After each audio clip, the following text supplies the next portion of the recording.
So now let's get into this because this is very important, especially with what we even do even more. Freedom of speech, how folks can take 15, 30, 45 seconds, clip it up, make us sound crazy on social media. Charlie Kirk. There's been so much back and forth. There's division, not only in America. I have folks that are in America right now. There's division in Canada, North America, in the world. Let's talk about it, Taylor, because I want to have this conversation here today. Sure. Like, why is that happening? And let's be honest, what's your take on the whole Charlie Kirk situation? I wasn't that familiar with him before he was assassinated. I knew of him, but my husband was more familiar of him and or with him, and we live not far from them, and so we've crossed paths with them before, and my husband was like, oh look, it's Charlie. And I said, who? And he had to like connect the dots for me. But I knew TPUSA. I was familiar with TPUSA. And I did a podcast with Alex Clark on her Spillover podcast, which is a TPUSA podcast. So, we're running in similar circles. And I mean, it's just so sad and unfortunate. Fast forward, obviously, everybody knows what happened. But when my husband was like, "Oh my God, Charlie Kirk got shot while he was doing his debate at the university," I was like, "What? Wait, who is that again?" And then he showed me the video, and it's like time stopped, slowed down, like your stomach is in your throat, your hands are on your face, just shock, absolute shock of how that went down, and then praying for a miracle, knowing like there's probably no chance that there's going to be a miracle, and seeing people respond to that. And then all of a sudden it's like, wait, I don't know when the response came, like the pushback came up, but you started to hear all these people saying like, well, good, and I'm glad he's this. And I don't even want to say what they said, but you started to hear these things, and I'm like, what are they talking about? So then I just started digging and looking at all his videos, which I hadn't seen before. And I just didn't see it. I didn't understand. So I do a deep dive, and I like, everything is stopping in my household. And I'm just like, I need to do some research because I need to talk about this and I need to know what I'm talking about. So yeah, when I think about who he was as a person, his mission, him challenging and championing free speech, like out there every day doing what he was doing, I find it tragic that somebody spun this to them and that they took it upon themselves to want to shoot him in the head. Basically, that's what they wanted to do because he was protected otherwise, and have a one single kill shot. So this was like a clean assassination of this man who you didn't like his opinions, so you wanted to take him out. I mean, this is everyone's worst nightmare that speaks up and champions free speech every single day out here. And the fact that I have had so many haters over the course of my lifetime online in 7-8 years or whatever. I've had almost every group come at me as a mob trying to like call me whatever bigot word that they wanted to use. And that can actually happen. It's not, I mean, I've had threats, so now it feels more real. It feels like people really want to do this. It felt like a figment of you're just making, a mountain out of a molehill. You're exaggerating. You're paranoid. But now it really seems legit because they were swatting a lot of people before, right? You know what I'm talking about? Oh But, yeah, I know about swatting it. but now it's gone even further. I thought that was bad enough. There's so much to unpack even with what you talk about there. The sad reality is, and I think as content creators, where we come from the point of view, and I did a piece on it, and I was just speaking on, I don't agree with a lot of what a lot of content creators speak about. Because you have to ebbs and flows into it. Watch the long tail content. I always say this, watch the long tail content to make sense. And I use the spin of where we look at our sports folks, like the Stephen A. Smiths and the Skip Bayless and all these guys on TV, and how they present their hot takes that can be and sound real low IQ, low vibrate. You're like, what? What did you just say? But when you actually watch the 3 to 4 minute segment, you'll get everything you need to know. And then you're like, aha. And there wasn't a lot of that going on. Now, so I'm going to speak from my point of view. I did my deep dives. I have a little bit of commutes to places I go into Toronto for studio time, things like that when it comes to the podcast. I watched the Jubilee interview that he did there's like the 20 view one, they like to call it, where people are having the conversations. There's a lot that I agreed with in that piece, and there was a lot that I didn't. If folks want to know that, we can take that conversation offline. We can have the conversation. I will do notes to have the talking points. But when it came to the racism aspect and how many of my folks start spinning narratives, I was like, no. Let me really go see this, because this is someone that's on YouTube. This is someone, if you're monetized on these platforms, you cannot promote hate speech and think you can stay in the YouTube algorithm. It's not happening. You'll get demonetized. 4 million at the time when he had this. Now he's, I think, about maybe at close to 5 million, 6 million. He's not even here present with us. He was not promoting hate speech. So let's neutralize all that. The tango down. Like, I'm talking Call of Duty talk now, right? RIP to Charlie Kirk, but here's what I want folks to really pay attention to. Do your deep dive and stop looking at what the mainstream was pushing with the 15, 30-second clips. They were stitching all that together. We all have the same information at our hands. Taylor can do it. I can do this. We can do this with our social media platforms, and we can seem very outrageous in our talking points. But that's what happened. If he was truly racist, if he was a bigot, if he was all these things, why would he hold open forum panel conversations? Is one. Why would he go on Jubilee? Is two. And why was he one of the biggest focal points even on the Whatever podcast as well? And they're pretty dialed in with the, dating and all that other stuff. Mm-hmm. Folks, you got to grasp something here and realize, and I don't want to take away from the conversation. I still want to hear your points of view. But we have to do better. Sometimes before speaking, punching in our DMs, windmilling in our DMs, sending text messages, frivolous text messages. I could put names on it right now, but I'm not going to. Sit back and take a dial back in your life and say let me present the right information. Because you know what I would have appreciated? What's your views on him? Then you would have heard me say what I need to say. Folks, United States of America lost one that was probably most likely going to be president at some point in time. But y'all hate it. But before I let you go, I think a lot of it has to do with Trump, and I'm not trying to make it political. People have so much disdain to Donald Trump. Do I support Donald Trump with what he does? Again, you take the good with the bad. I like Donald Trump, The Apprentice. That's where I draw the line. The Apprentice, that was one of my shows. I'm telling you, that's what I used to jam to. But what I'm trying to say here is the disdain for Trump runs so deep in people's veins that y'all spun it to make yourselves dislike Charlie Kirk as well. But back to you, Taylor. Well, yeah, they were closely intertwined, associated in a political way. But, when you were talking about like the spinning and the clipping and all that sort of stuff, I mean, that definitely is an important reality that I don't think people realize how much propaganda they're swallowing whole. And for the racist claim against him, they always mostly use that Civil Rights Act issue about how he said it was a huge mistake. And so I want to hear your opinion too, but from what I can gather, what he was saying was there was a Trojan horse in the Civil Rights Act, and that what was a huge mistake, what he was speaking to, was that there was these other issues that laid the groundwork for DEI, and he opposes DEI in the now. And so he wasn't saying all the good that came out of the Civil Rights Act shouldn't have happened. And so the nuance is lost, and the context is lost, and people are demonizing based on their misinterpretation of whatever snippet they're getting.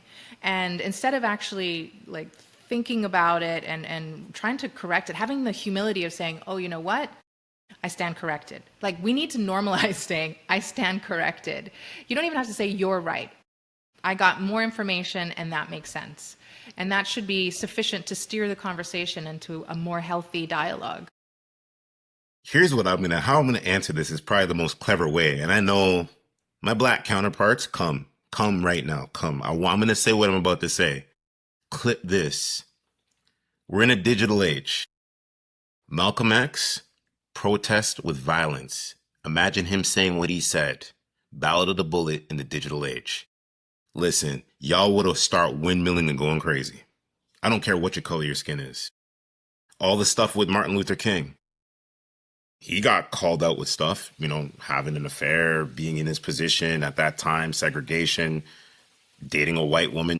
Digital age, y'all would have went with it. Let's even go here. There's been so many different things that we've seen.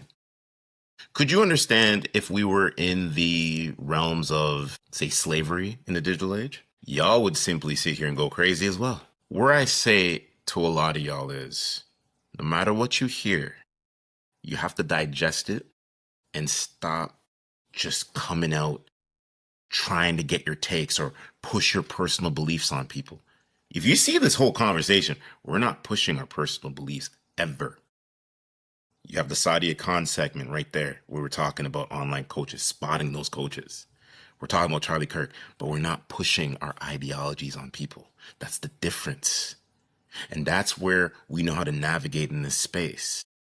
But when he mentioned about Juneteenth started in 2021 as a holiday. So when he had his points of view, I agree to disagree.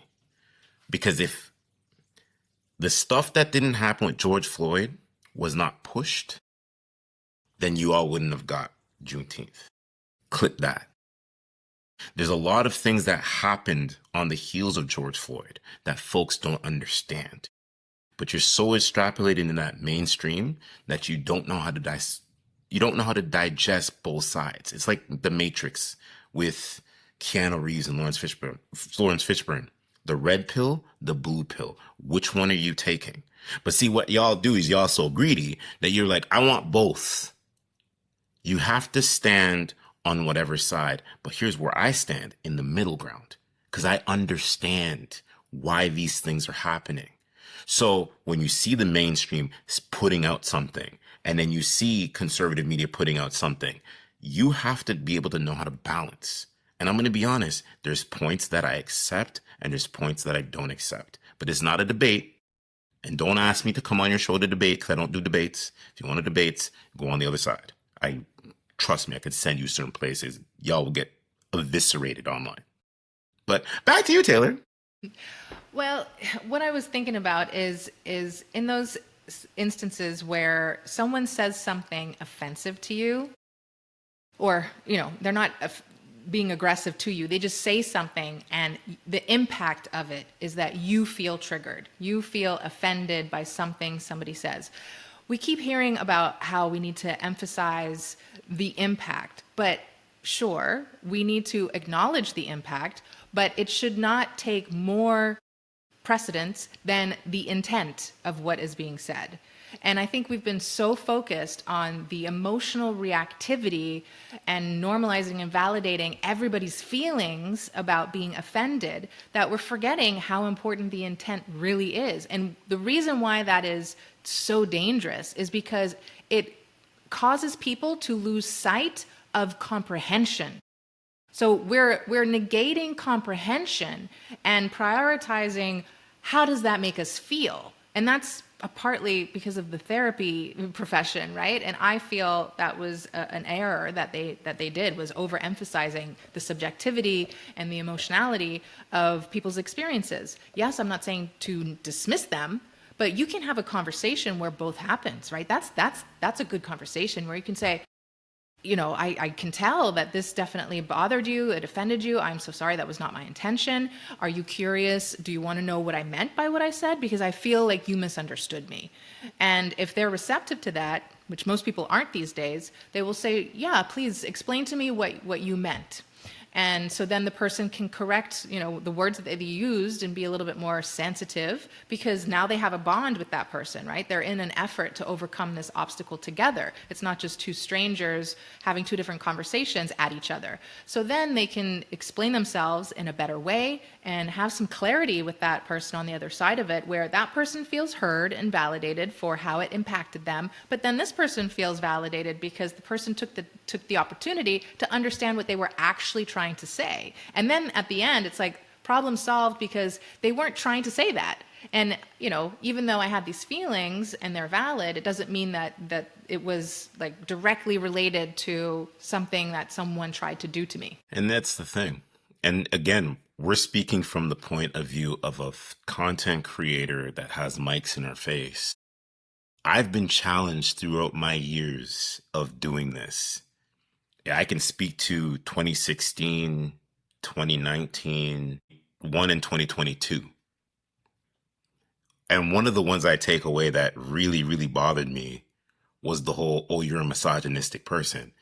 And I sat back and I'm like, well, after 500 and some odd episodes, how am I misogynistic when I host nothing but women's voices on the platform? I noticed that too. It makes sense. But I'm so misogynistic.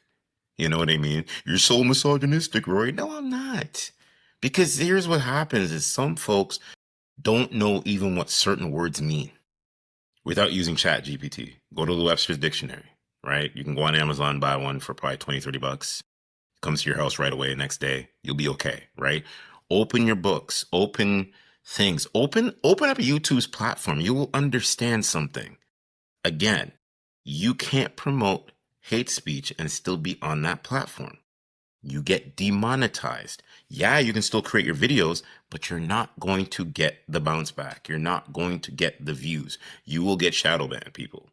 You'll get shadow banned. But let y'all tell it, oh, well, he's simply sitting here and he's being all these different type of things. And I'm not going to mention those names of whatever. But at the end of the day, it's like, we have to just do our due diligence, right? Understand whatever side, if you're Democrat or Republican or over here Green Party or liberal or conservative, we all have to have conversations. And I love now how the debate style is going. State your point, go up there and talk about what you want to do. I can do that within sports, but don't come to me about politics because I don't know. If you want what's my point of view when it comes to this, then yes. And if that's how you're wanting to have that conversation, I'm all for it. But if you're trying to spin narratives, bye, peace. I agree with you. It's not happening. I'm not a big fan of debates either. But I did want to read to you a definition of free speech, because I think it's important to remember what all of this is about, right? This is protected free speech under the U.S. Constitution, the First Amendment. Free speech protects most expression, even if it's offensive, unpopular, or critical of government institutions or people. The government generally cannot punish you just for saying something others dislike. So if you are offended by something, if something seems critical or unpopular or offensive, that, you know, you got to sort through that, but you cannot villainize the person and want them dead or want them, you know, that they have a right to their offensive opinions.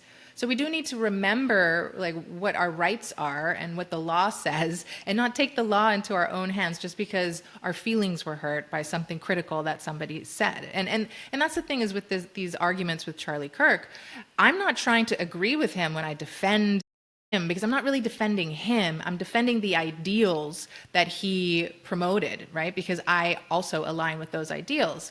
And what I'm clarifying is the correcting the misinterpretation of him. But when you actually do that, you may still not agree with him 100% of what his point was, but all of a sudden the hate speech goes away. You're not dealing with hate speech anymore. You're not dealing with, you know, abuse. You're not dealing with all the unprotected speech. So the unprotected speech is defamation, which is false statements of fact that damage someone's reputation, and that is maliciously, intentionally done.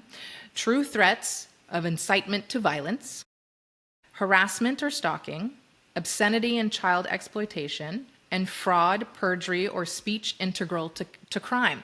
But that unprotected speech, that's prosecutable, right? And that's what people are doing in response to Charlie Kirk. What people are saying online, let's just call them the radical leftists or whatever, those are the people that are doing these things. They're the ones that are defaming. They're the ones that are harassing. They're the ones that are making true threats, inciting violence. So something is upside down here. Like when you realize you get the correct quote from someone, the correct context, and they're not doing any of that. They're just actually doing the thing that they're allowed to do, which is express themselves with free speech. But your response to it is not falling under that and can be prosecuted, I think the light bulb should be going off, but I won't hold my breath. No, so just to kind of wrap that little bit up there, it's even speaking to don't come for Taylor now and be like, well, she's in America, Rory. We're in Canada.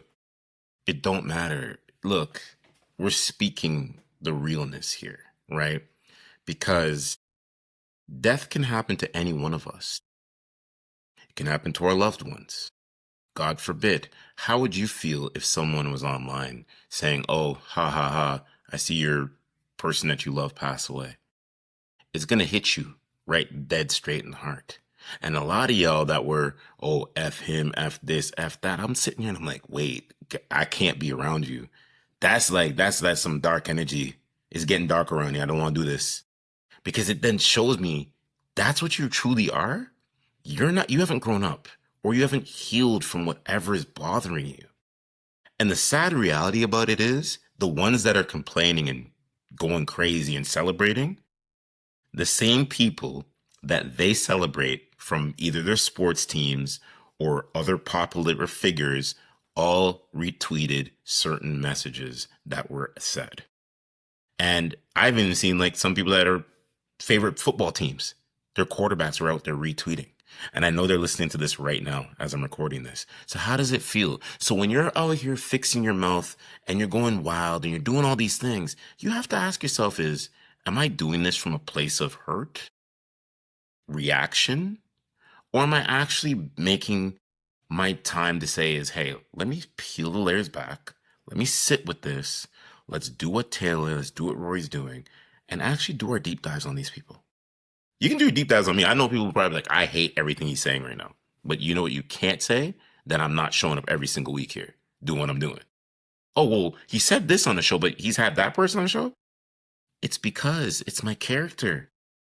You can have all the talent in the world, but it's your character that's going to keep you in the places. And there's some folks, the reason why y'all got fired from your jobs, because you were out there on TikTok laughing, applauding, is because you didn't have the character. You wanted views, you wanted clicks.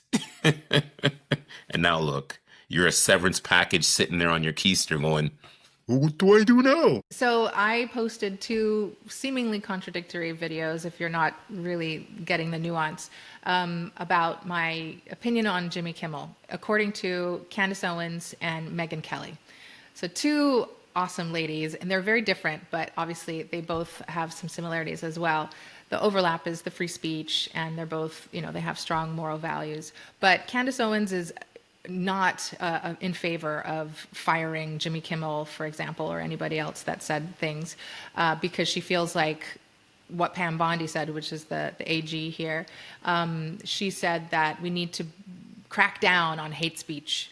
And so Candace Owens feels like that is contrary to what Charlie Kirk was trying to do, and for Pam Bondi to come in and try to make that a part of the Constitution is the opposite of honoring him. And so she says, don't fire these people. It's just their freedom of speech.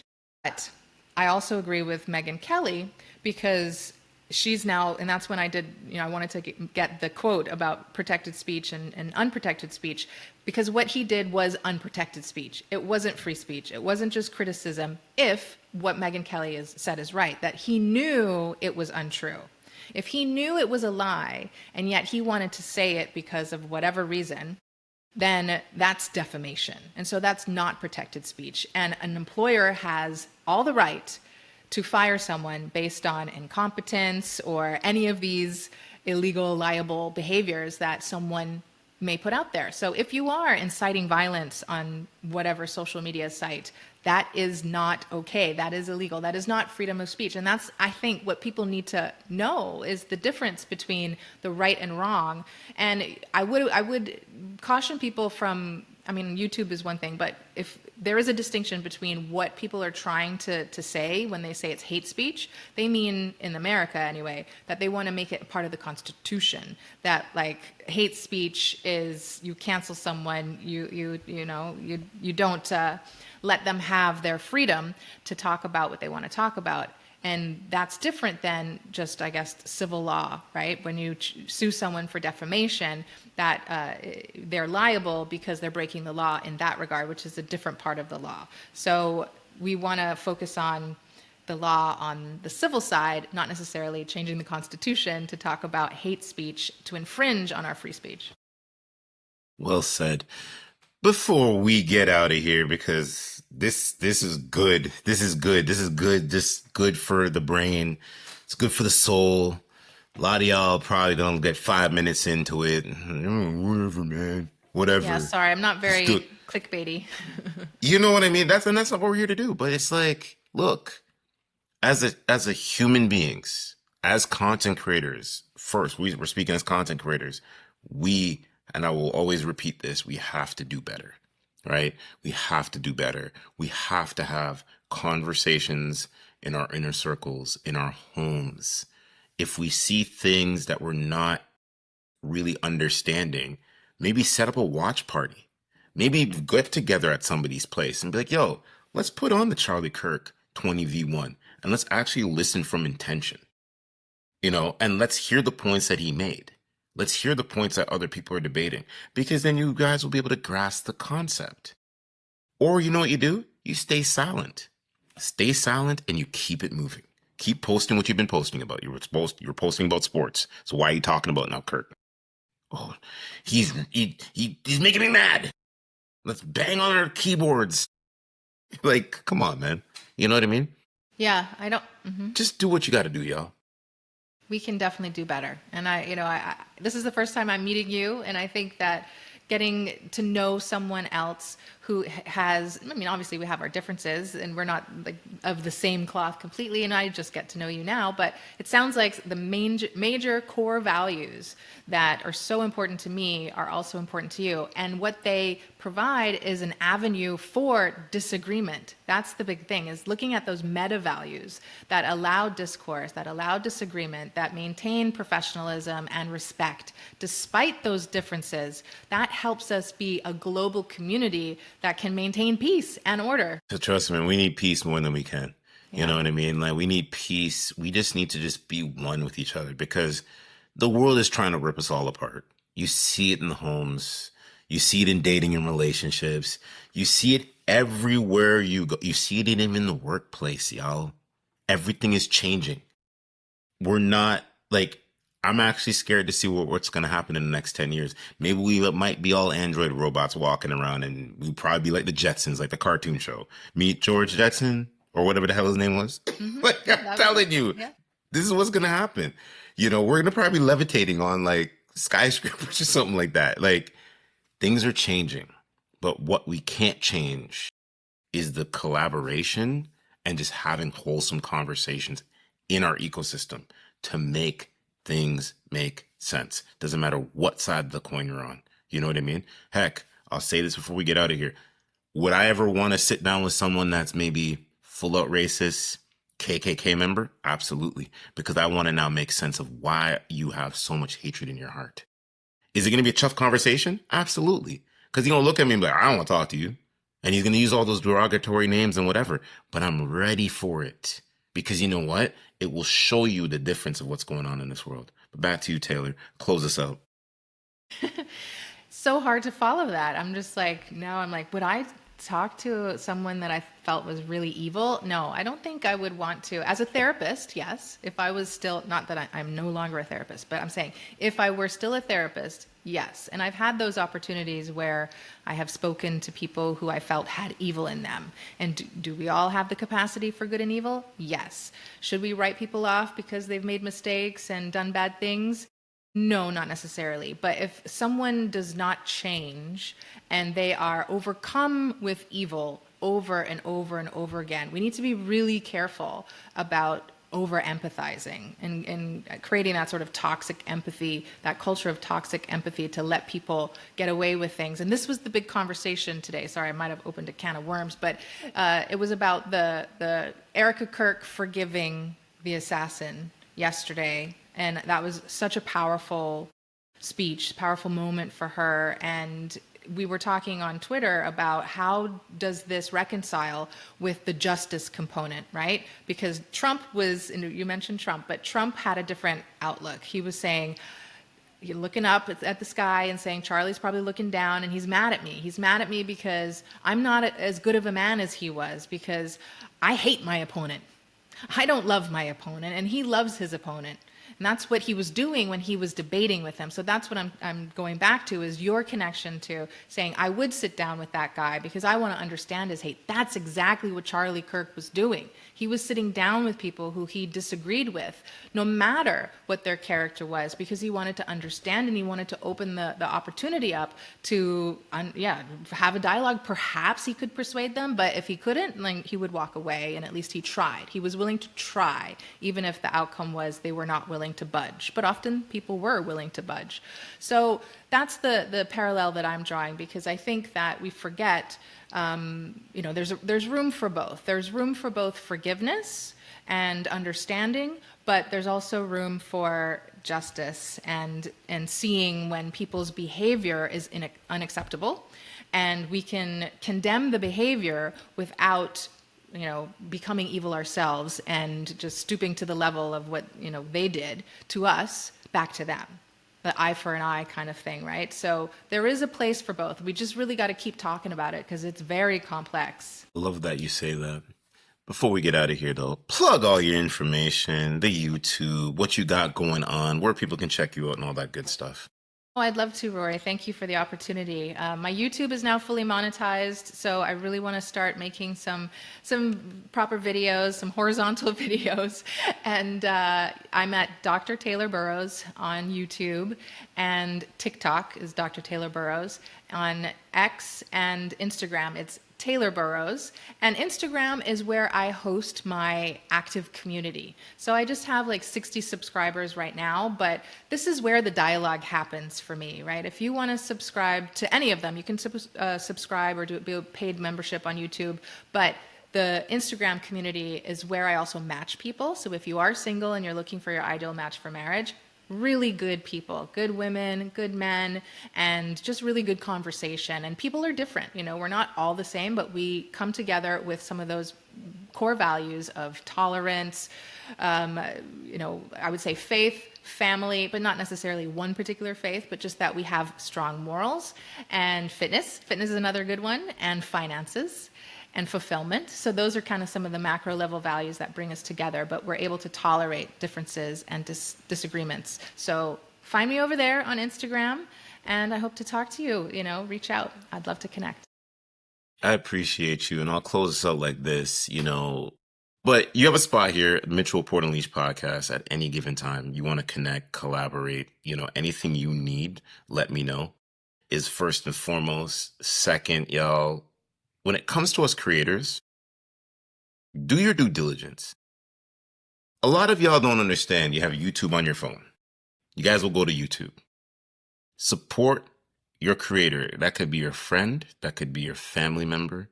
Drop that like, drop that comment, subscribe, push it out, champion that.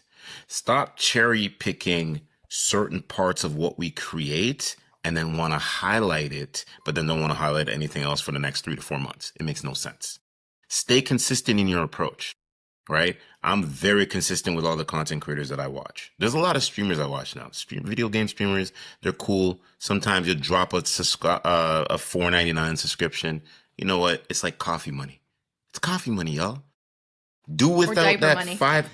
Right? Diaper money, coffee money. Do without that coffee at Starbucks for that 1 month. Put it into your creator. You know what I mean? Because we appreciate that. And we're doing God's work at God's speed. The chosen ones sometimes get the hardest battles and lessons in life. And there's some of them out there that are just doing this for just X and O's, money over fist. But when we're coming from a wholesome approach, y'all, understand we are doing this for our own rhyme and reason. And guess what? Hit that subscribe button, hit that like button on both of our pages. Create that Gmail account, y'all. It takes 2 seconds. Just lock in. Taylor, I appreciate you. Mitchell Port Unleashed podcast, and we're out of here.